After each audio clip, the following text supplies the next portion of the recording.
The gaming industry today is a far cry from what it used to be. While this might sound like a start of a typical rant about the good old days, my goal is different. I want to explore why modern AAA games often feel uninspired and repetitive. Platforms like VDIQ even suggest criticizing the gaming industry as a surefire way to get views, and yes, while many of those criticisms like oppressive loot mechanics, corporate greed and repetitive gameplay are valid, I think we are missing a deeper conversation. Why are so many modern games starting to look and feel the same? Why do smaller indie titles or single developer games often succeed where AAA games fail? And why has the industry shifted so dramatically over the years? To answer these questions, we need to recognize one uncomfortable truth. Gaming, as much as we would like to call it an art form, is first and foremost an industry. And industries are driven by underlying mechanics that prioritize profit over passion.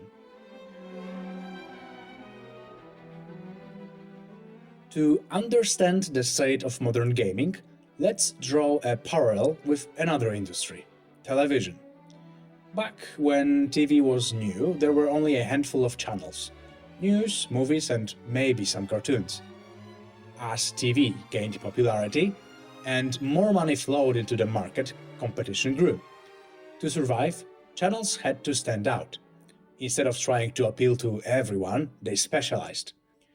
Comedy channels, crime series channels, cartoon networks, and so on emerged, each catering to a specific audience. This shift from broad appeal to niche specialization wasn't just a choice, it was a necessity. As markets mature, customers develop more specific tastes. Providers, in turn, must adapt to those needs or risk being left behind. The gaming industry is undergoing a similar transformation. With the rise of digital distribution platforms like Steam, the competition is fiercer than ever.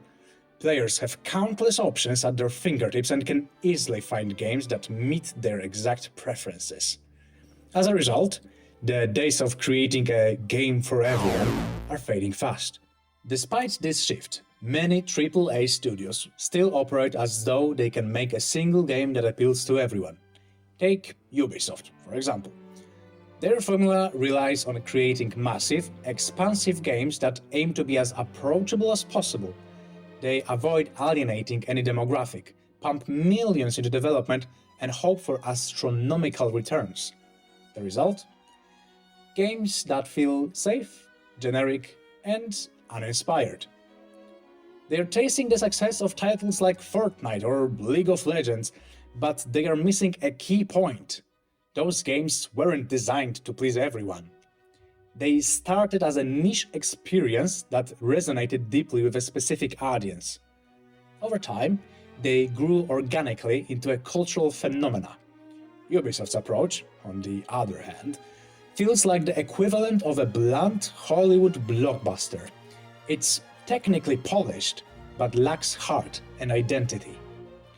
The truth is, no one is going to sink hundreds of hours into a game that doesn't meet their specific needs. Whether it's a gameplay mechanic, compelling characters, or unique visuals, players want something that feels tailored to them. That's why smaller studios and indie developers are thriving. They are not afraid to take risks and focus on delivering something distinct. Also, let's be honest.